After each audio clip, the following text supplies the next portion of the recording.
what does gutsy mean to you?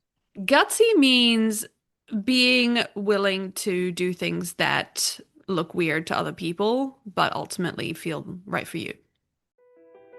Welcome to the Gutsy Podcast, the show where you learn how to own what you actually want and shift the mind junk that's been holding you back. I'm LauraAura, keynote speaker, coach, and your guide to help you get clarity, build confidence, and make the gutsy moves that change your life. Each week, I'm going to help you simplify things by teaching you how to get out of your head while stepping into action. This way you can achieve all those life shifts that you've been overthinking. Your desire, that drives you. But gutsy, that's what gets it done.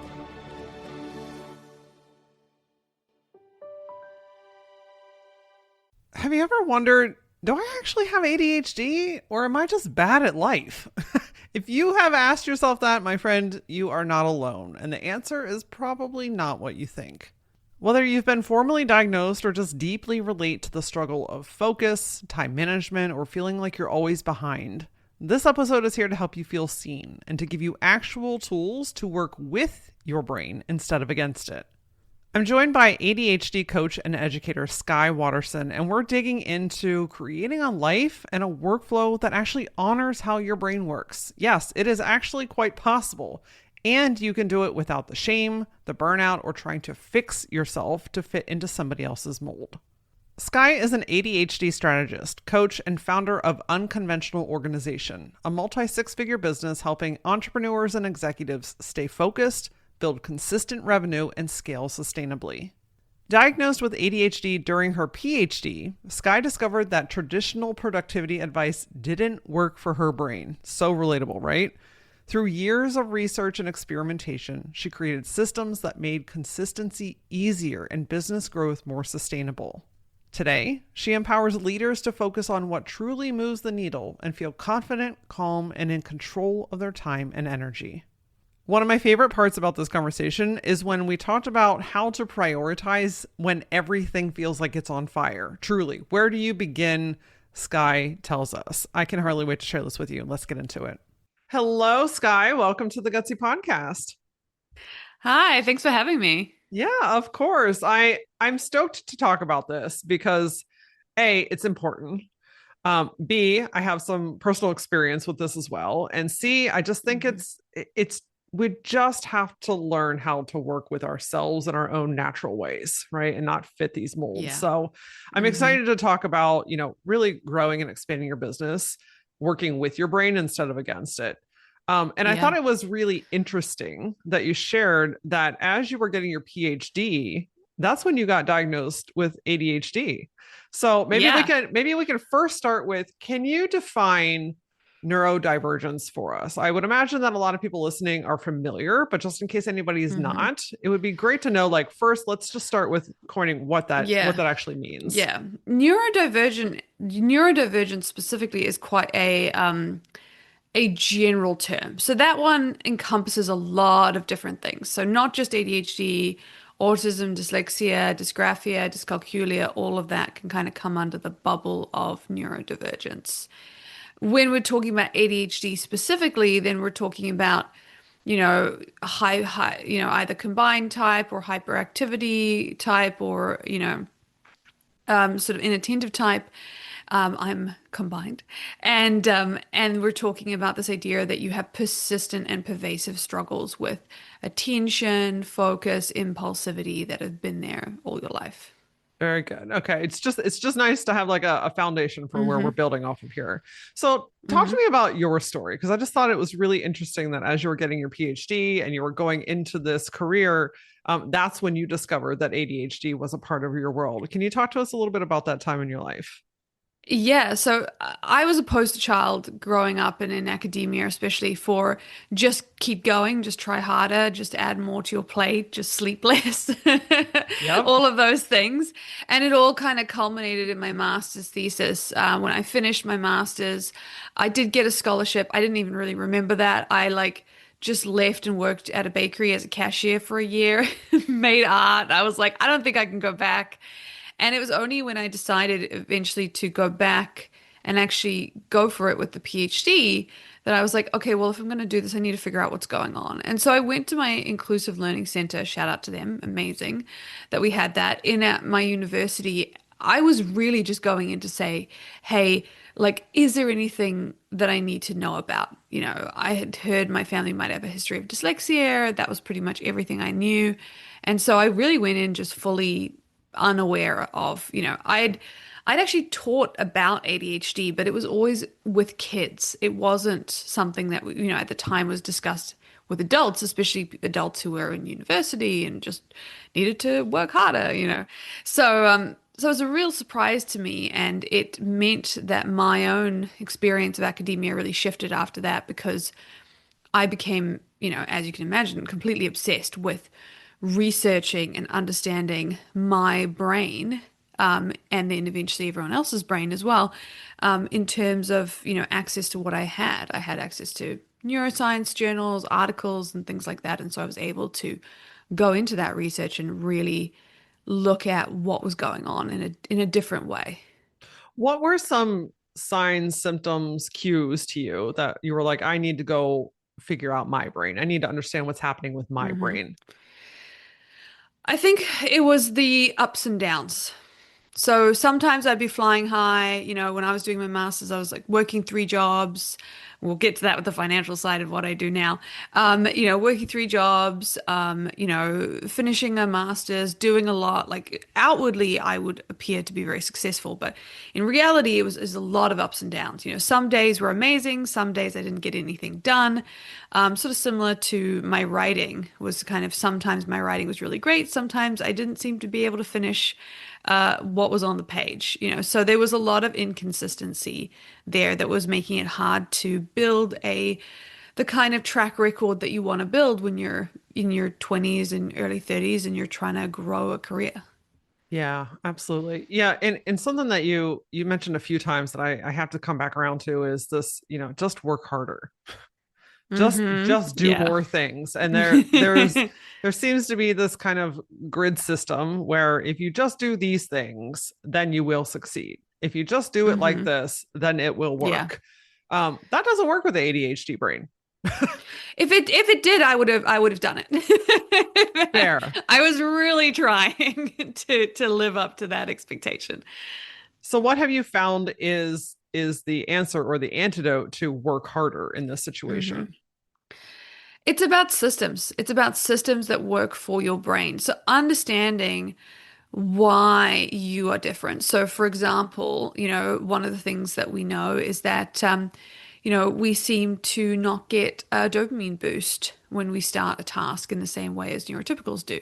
There's a lot of things going on with ADHD. It's not just dopamine, but if we were to kind of really, break it down, our brain doesn't give us a thumbs up when we start a task and say, this is connected to a cool thing that's going to happen at the end. Go you. Our brain just goes, this sucks and is boring. And so giving yourself a reward at the end doesn't really matter, like not in the same way.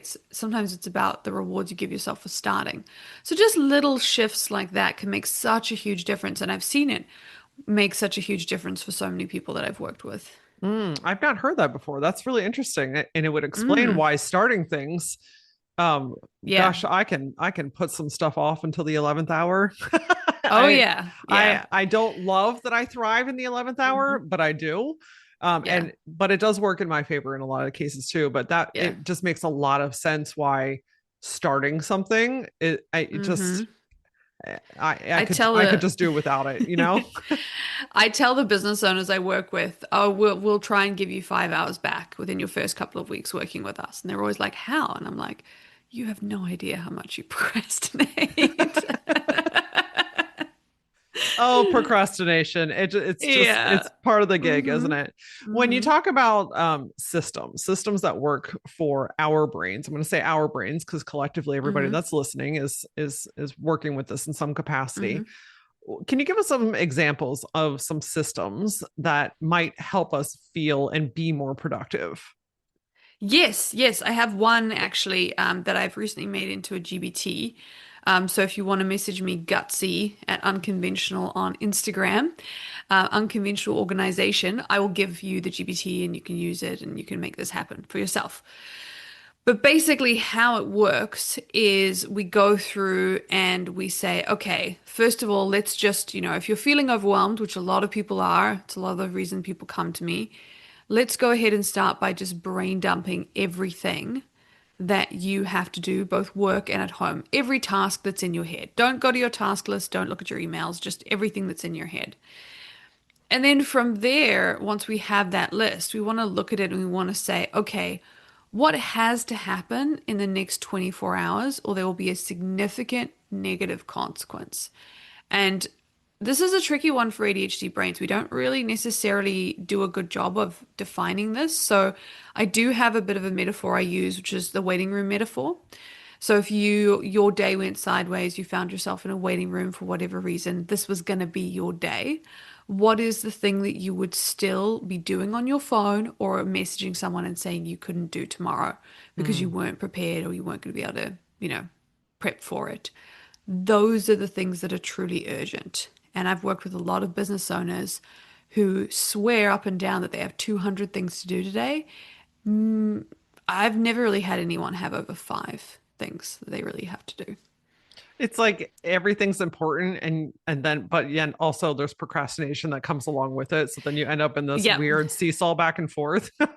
Yes, and we like to say everything is, we're really good at saying, well, I should do this and I should do this, and if I, I said I would do this. In reality, you're like, well, you were time blind, so that was an estimation that you made up, and it doesn't have to get done right now. And it's not to say we won't do the other things. Sometimes people get stressed. They're like, well, what about everything else? Really, what it's about is about minimizing the urgent tasks so that then we can go, okay, what is the 20% that you need to do in your business that's going to grow it, that's going to give you your 80% return, and how do we make space for that in your life? Mm. What are what I mean, I know this is different for every business, but what do you typically see in that 20%? Like what are some of those like quote unquote more important Mm, tasks? that's a great question. 99% of the time, it's something that you can do that's kind of mundane that you just don't want to do. It's not usually shiny. It's not usually like build AI integration into this thing or something. It's usually something like write a list of 100 people who you need to send partnership emails to or something like that. And so often what happens is once we get focused and we understand the 80/20, when you work with me, that's the first thing we do. And then we have you in a 30-day challenge to really like hone it in. Then we're looking at, okay, why are you not doing this? Is it too boring? Is it too confusing? Is it emotionally vulnerable? And we can break down each of those things and really unlock for you the momentum that you need. Because usually there's something there that used to work or would work or does work, but there's a bunch of things blocking you from doing it. And that's often your 80/20. Oh, yeah, that makes sense. That boring part kind of comes to the surface for me. Mm-hmm. There are things in your business that just have to be done that are just not exciting. It's usually Yeah. the behind the scenes stuff. It's something that, things you need to wrap up. What are your recommendations on kind of finding that motivation or finding the productivity behind the things that you don't enjoy but really do need to get done? Yeah, so I have a whole system for this because this comes up a lot. It's like, what do I do? And then why don't I want to do it? Those are the two things people tend to come to me for. So when we're talking about this, we talk about, okay, we talked a little bit just before about the idea of rewarding yourself for starting, but then people get really stuck. They're like, yeah, that's cool. So I'll watch TV or I'll go on my phone or something like that. And then when I'm motivated enough, I'll get up and I'll go to work. And we very rarely do that. What we need to do is we need to understand, first of all, we have 5 senses. So you might think of yourself as overstimulated, but you're often overstimulated in one sense. So sight and sound and things like that, coming from a phone. But in reality, you're probably quite understimulated in other ways. So we want to think about, taste and touch and smell and, where are you sitting and do you like coffee shops? Like, what can we do to increase the stimulation around you when you're working to a level that you're happier with your ADHD brain? And then how can we sensory stack you starting your work? And the way I like to describe this is you're onto something when it sounds like a vibe. So if I tell you, okay, you've got to fill out this form, you're like, oh, I'd rather do anything else. And I'm like, okay, You have to fill out this form, but you get to sit in a hammock, look at the sea, drink some really nice drink that you like, and listen to really good music. You're like, maybe I could sit down and like open it. We could start there. I like the vibe. I see where you're going with Mm-hmm. that. Like when you Mm-hmm. create, so when we have tasks that we don't want to do or we keep putting off, create a vibe is what I'm hearing you say. Yes. Yeah. Yeah, pretty much. And so, and sometimes it's like, okay, before I even, I'm gonna sit down in the space that I like with the sounds and smells and, taste and everything that I enjoy. And I might say I'm gonna start by just reading an article, but I'm in the space. I've got my stuff right there. And then from there, once we've done the boredom piece, we're actually here, it's happening. Our brain's like, okay, I guess we could do it. Then it comes into like, okay, now it's too confusing. So we grab a little piece of paper. I have post-it notes around, I'm sure a lot of people do, and write a recipe for what we're going to do. Really mundane, as if somebody else could pick it up and follow your instructions, open this, find this, do this, so that it becomes something that do you think, okay, I could do this. Plus, I'm still, listening to music. I'm still drinking my drink or whatever it is, and then we go into, okay, well, what if I just open the application? And now you're here, you've opened the application, you're feeling good, you know exactly what you're doing. Inertia tends to go the other way at that point. And I've taught this to many, many, many business owners for, years. And before that, I built my business to six figures working with professionals before I switched to business owners. So I've done it with them as well. So I know that this process works. Yeah, I can attest to that. It's some I call it like tricking my brain. Like Yes. I get the situation kind of set up. Like Hmm. sometimes I don't know, let's say I need to do some editing on the back end of the podcast, right? Hmm. It's not always glamorous, it's not always fun, it's not always the thing that I want to do, but it has to be No. done, right? If I want the episodes to go out, some things need to be Yep. done that I need to do. Hmm. So if I don't want to do it, I'll do exactly what you're sharing. So I'm going to give myself the Yeah. gold star here. I love the And that makes system sense. Yeah. where Your set brain up, is already yep, trying I'll to bring you that way. set up the situation, and then I'll see it like kind of in the corner, and I'm like, I don't really want to do that. And I'm like, what? I'll just open the thing. So I'm glad that you said that because I'm like, oh, this is actually working right now. Yep. I'll open the thing. And then if I just do one piece of this, okay. And then Hmm. if I do one more piece of it, and before I know it, I'm like knee deep in it. And so I call Hmm. it tricking my brain, where I'm just like, I'm playing the game, right? I'm moving the chess Hmm. pieces, and eventually the chess Yeah. pieces get done. Yeah, exactly. And it's all about the next step. A lot of times people go, well, I don't feel like doing this right now, so I'm not going to do it. And it's like, well, do you feel like sitting down, having a nice drink, reading something interesting? You're like, I feel like that. And then, oh, well, do you feel like, just making a list of what you would do if you did do it? Like at each level, we're kind of going down a little bit. Yeah. What about when everything feels like it's on fire? Right? Like everything has kind of equal importance. I know that it doesn't Yeah. always, but sometimes it Hmm. does. How do Yeah. you prioritize when like everything needs to get done and the time is kind of working against you? Yeah, it's a tricky one. Like, first of all, I always say go back to the prioritization filter that we just discussed. So go back and double check. Is everything actually on fire? 9 times out of 10, it's not as much as you think. Then we're kind of going in and saying, okay, what is the thing that is, and this is going to sound funny, what is really on fire? Because especially when we're business owners, there are things that are on fire that don't have to be done right now. And so when you're working with people, you might say, okay, this client conversation needs to happen today. All of the background, like reporting on this, can be done tomorrow. So we can break it out. Sometimes it doesn't have to all be done at once. And then also, this is a great time to talk about delegating. One of the things that I think a lot of times we don't talk about enough is that when you are somebody who has ADHD or struggles with ADHD symptoms, you will probably want to hire an assistant faster than anybody else. So even if someone's there for 5 hours a week or something like that, they can just take a little bit of that stuff that regularly gets on fire because we're putting it off your plate just helps you move the conveyor belt a little bit. We have a lot of systems in my program for how to hire, how to work with them. I've got a GBT to delegate, things like that. And that really helps as well. Okay. Yeah, that makes sense. You know, delegating, having an assistant, somebody to support Mm-hmm. the stuff, you know, Yeah. because I mean, our brains Yeah. are noisy as it is, and then you add all the stuff Yeah. in there, and then you've got a bonfire. And it's amazing. I work with business owners who run multi-million dollar businesses, and I ask them all the time, do you have an EA? And often the answer is no. You know, they don't have an executive assistant because if you're somebody who is more on the neurotypical side of things, it's not something you necessarily need. You're like, well, I don't struggle with the admin side. I need someone in marketing and creative to help me with the problem solving side. And so because that's the traditional model that we see, we associate having an assistant with like, guys in big offices and, you have to Mm, have a corner office at the top of a skyscraper before you're going to get one of those.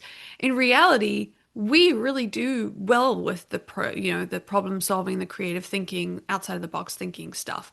We struggle with the admin. So that's what we actually need support with. So it's about thinking about doing what we need to do in a way that works for our brains. yeah, no, that's really good. What about distractions? Shiny object syndrome, you know, because Oh yeah. we are creative brains. We can come up with all kinds of stuff kind of on the fly Mm-hmm. sometimes. So Mm-hmm. whether it's a distraction from, oh, a new shiny thing that I want to do or try, to our phone dinging and binging, to, you know, people Yeah. walking by, I mean, distractions happen all the time.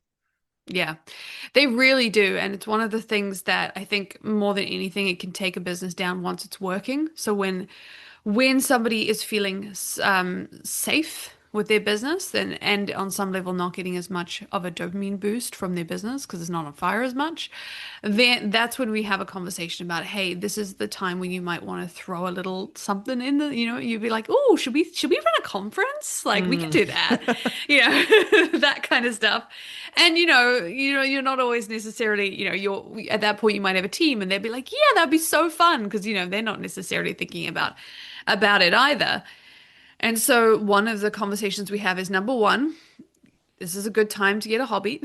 That is something that you enjoy, you're not getting all of your sort of stimulation from running the business and having the business, give you energy because that can actually be quite negative. At some point, we want to create something stable that works, that we can do consistently, that feels safe. That's not always very fun for an ADHD brain. So we want to kind of build that out. And then also, one of the things we work with is the first 30 days of our program, we get really clear on what are your goals for the next year? What is the one thing that you need to do, or that 80/20 to come back to that you need to do to reach those goals? And then from there, we really lock in on that and kind of help keep you from going in different directions. Because this happens a lot. People will be like, that's really cool. Sometimes it happens. I've noticed a lot of times people will say, Skye, you're totally right. I'm going to nail this as soon as I've reorganized my closet slash website slash updated my graphics. Like, then I'll be done. And often that's just your brain not wanting to do the thing that's actually going to drive you forward because it's a little bit uncomfortable. Inside the Gutsy Collective, we truly understand what it's like to feel like your brain doesn't follow the rules. And honestly, we celebrate it. My teaching and coaching style is not to have you replicate what works for me, rather to find the tools that work for you. If you're looking for a supportive space to explore new ways of working, ditching perfectionism, reconnecting with yourself, learning how to trust yourself, and to make your next moves to have the life and the business that it just really feels good to you, then the Gutsy Collective is the place to be. Join this community of women that are learning to own their voices again, finding clarity without pressure, and taking those first aligned moves. And no, you're not too late. You're exactly where you're supposed to be when you're supposed to be there. Learn more and kickstart the next phase of your life by going to LauraAura.com/gutsy-collective. You can also scroll down and find the link in the show notes.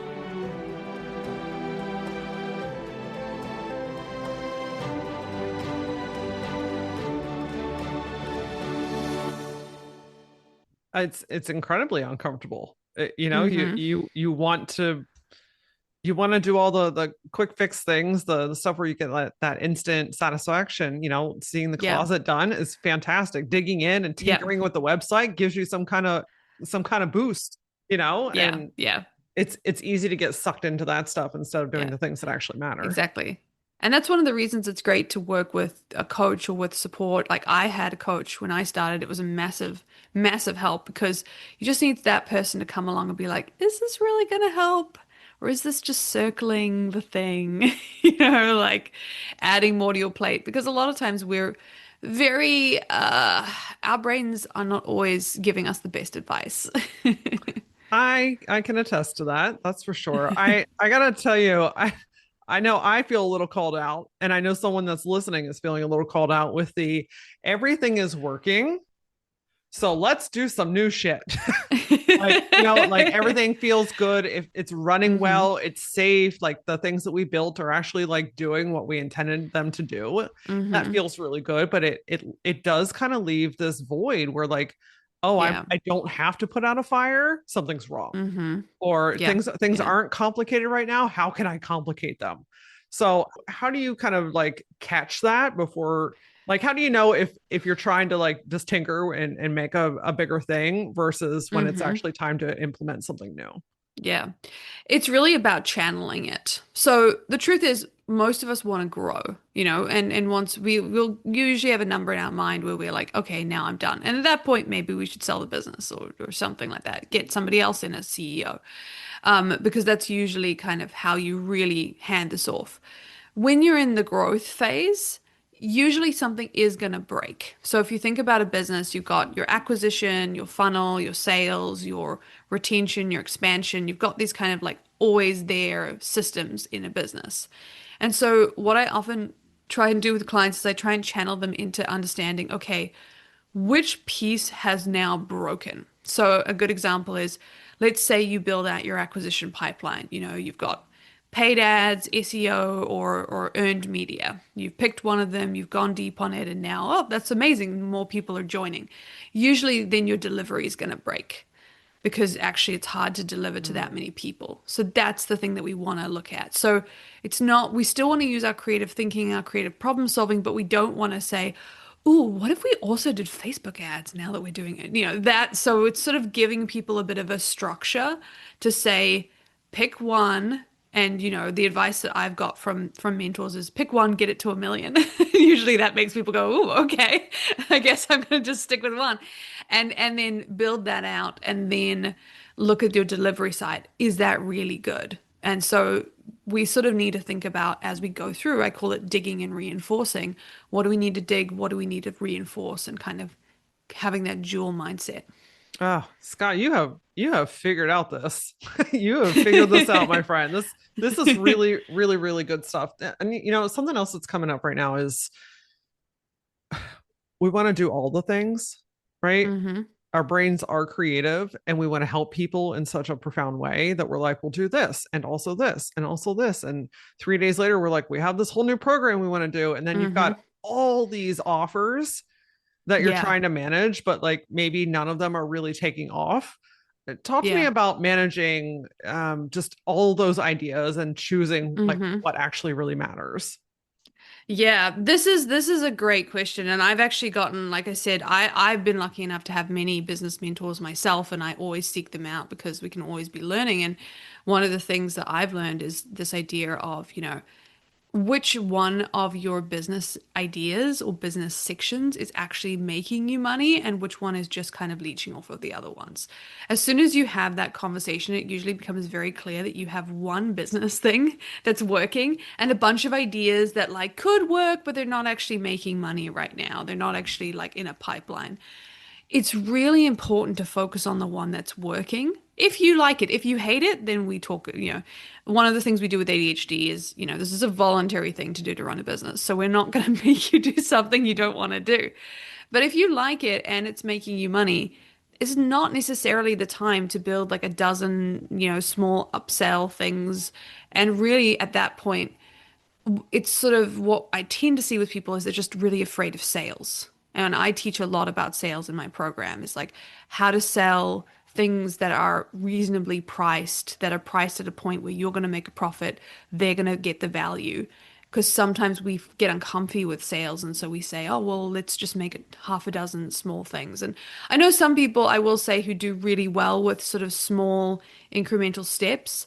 But from an ADHD perspective, it's just a lot of work because you're managing five different things and a lot of customer service. And it doesn't matter if it's $5. Trust me, I've made all these mistakes. It doesn't matter if it's $1.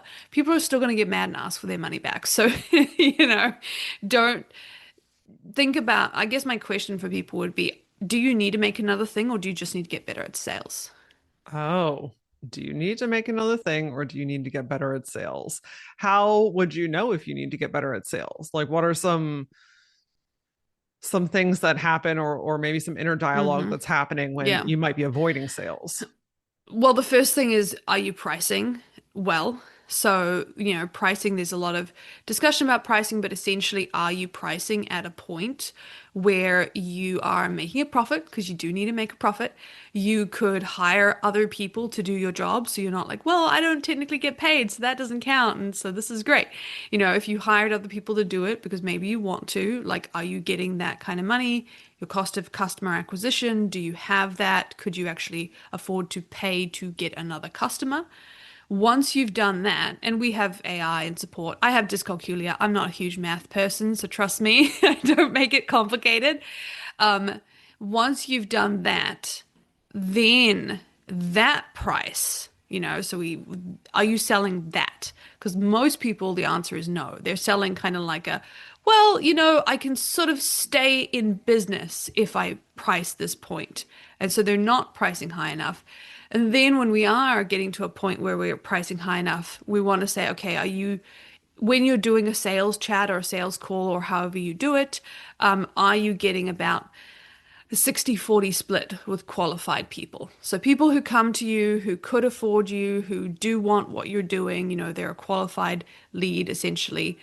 Are you getting about 60% of those people saying, oh, it's a little bit pricey for me, and 40% of those people saying yes? That's a good metric. If you're getting 100% of people saying yes, it's probably not priced high enough. Interesting. So that's a good metric to say everyone is Hmm. saying yes, so I need to go up.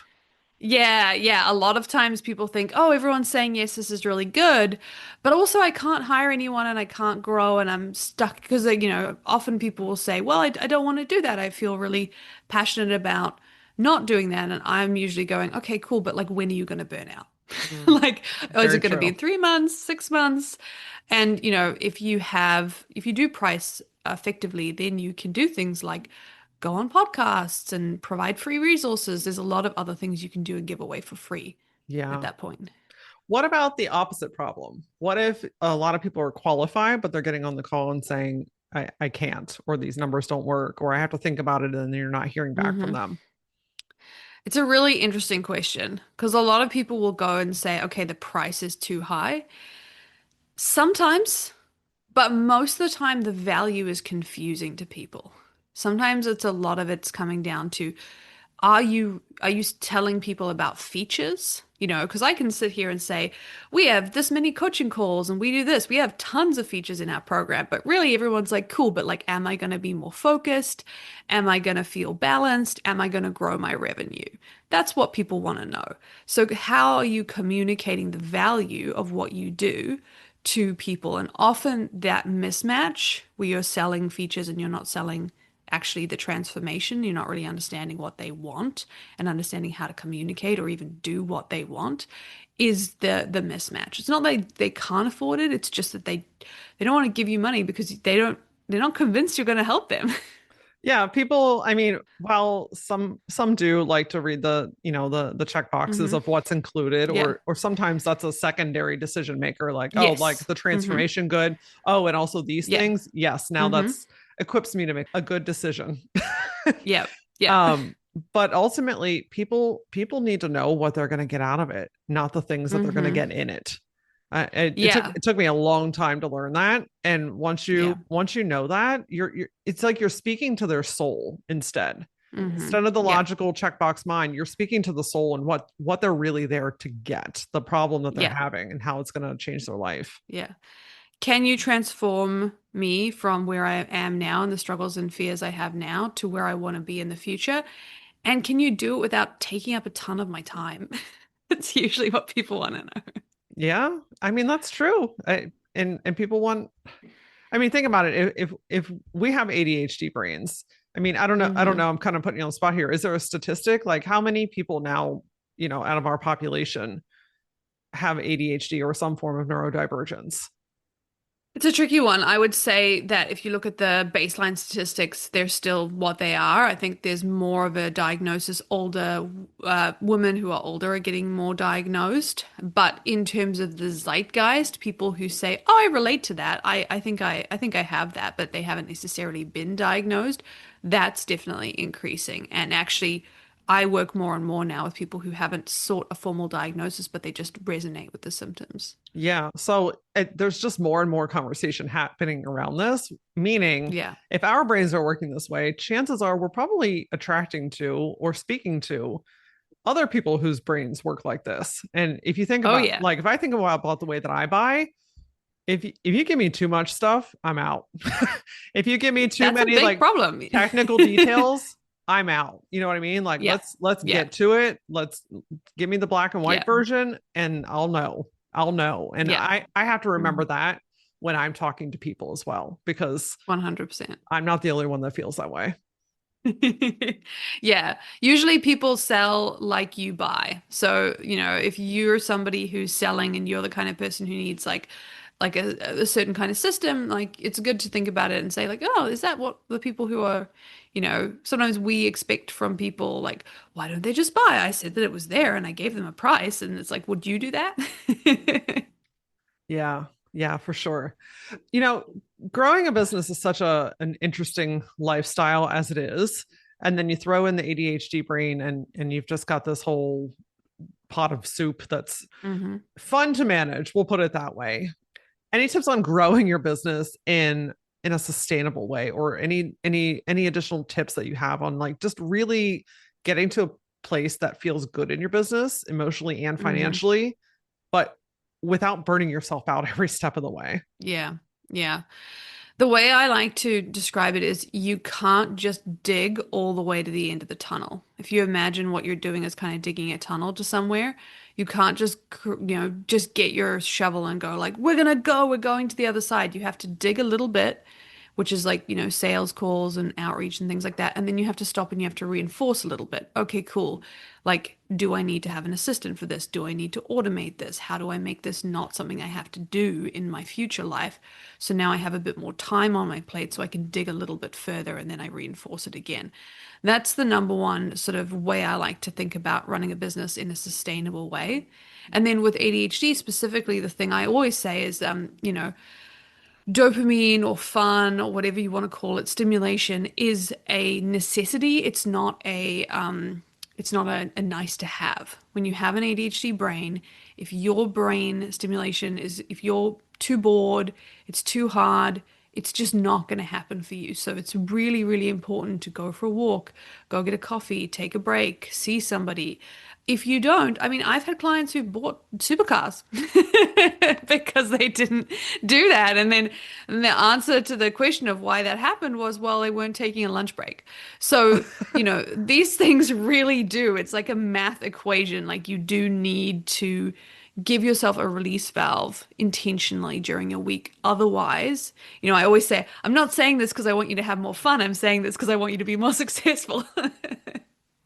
So true though. Too much in the grind, too Hmm. head down in the computer, too locked in an office for too many hours.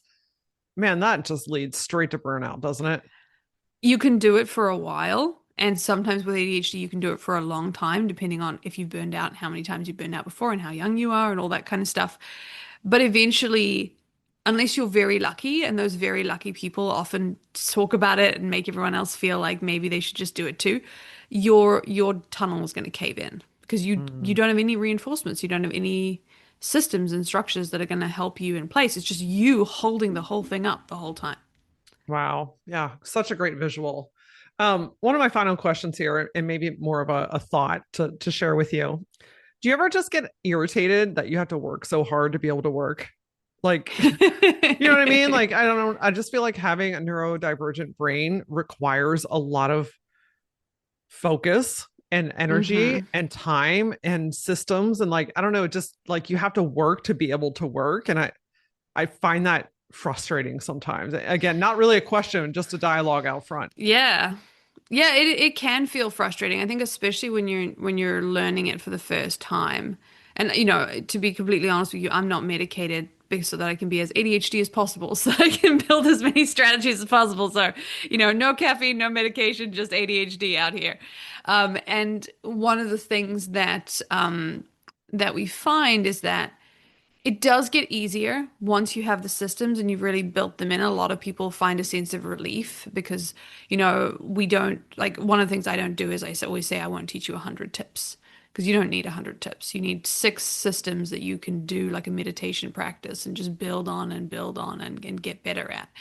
And so when people have that, they do feel a sense of relief from the overwhelm, but it still feels like a struggle. And often the sort of reframe I think that can help with that is understanding that people who are sort of neurotypicals, they don't have ADHD, they don't have any of these struggles, they struggle too.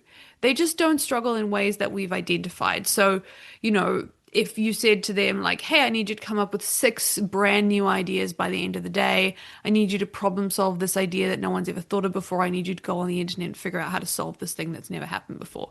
It's a bit of this is obviously a broad generalization, but it's something that they would struggle with on average compared to you. So we often like focus on the idea that we struggle, but we also have strengths. And if you're an entrepreneur, you can really leverage those strengths. So it's kind of good to remember it is a balance.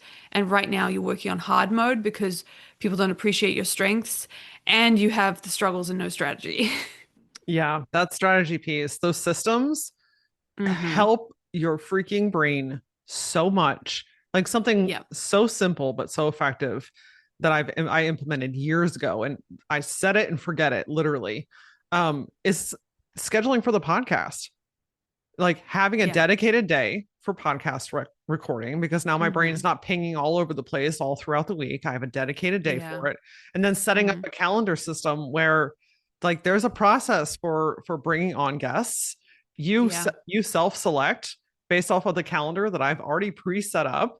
It Hmm. happens in the night, whereas before it was answering Yeah. this email and going back and forth, and I'm on Friday and I'm on Tuesday and I'm on Wednesday, Hmm. whoa. I was like, okay, this is not sustainable. So let Yeah. me put this in Yeah. place. And Yeah. that alone, it is one of the key things that's allowed me to be able to record over 500 episodes at this point. Without Yeah. that, it just wouldn't have happened. Yeah. And that's a great example of reinforcing. You dug a little bit, you started the podcast, you're like, this is great, this is working, and then you reinforced into a system that meant that you could keep going without having to do it all. Yeah. And to your point, we do have superpowers. Yeah. Like we can we can run circles around people. You know what I mean? And not that Yep. that's what it's Yep. about, but like I know I like to let my ADHD brain I'm self-diagnosed over here, by the way. Hmm. Yeah. The Yeah. writing's on the freaking wall. We don't really need anything to say otherwise. But I the way that I can ping around, sometimes I love to just let my brain do its brain thing. And I'm like, okay, Hmm. we're just in one of those modes where we're going to be doing 5 or 6 things, and I'm going to let Hmm. it do that and then stop, right? And then get Yeah. focused and get deeper into something. So like the Yeah. way that our brains can like ping pong around and fix things and come up with a new idea, and by the end of the day, like we've solved Yeah. something that might take someone 5 years to do. Like it's A hundred incredible. percent. Yeah, 100%. I mean, listener, if you're out there and you struggle with ADHD symptoms, you know that you've gotten yourself out of some pretty interesting jams in Oh your yeah. life with your creativity. So, let's give it a little bit of credit as well. Yeah, yeah, it can be a superpower when leveraged properly. Skye, this is one of the best conversations around this that I've had. You've nailed so many aspects of this. I want to make sure everyone knows where to find and connect with you. So, what's the best place to get in touch with you? Yeah, so if you want the focus GBT, you can find me at Unconventional Organization on Instagram. You can just message Gutsy and we'll give it to you. Otherwise, you can find me at Unconventional Organization on the internet. And if you want to listen to my podcast, it's the ADHD Skills Lab. We go into detail about the research, practical strategies. We interview wonderful entrepreneurs as well. So it'd be great to have you there. Great. We will link all that in the show notes. And I got to know, what does gutsy mean to you? Gutsy means being willing to do things that look weird to other people, but ultimately feel right for you. I hope that you found this episode just as empowering as I did. I mean, the world is not built for our brains. We are creative in our own ways. We have our own challenges, but we also have our own unique ways of just making things work.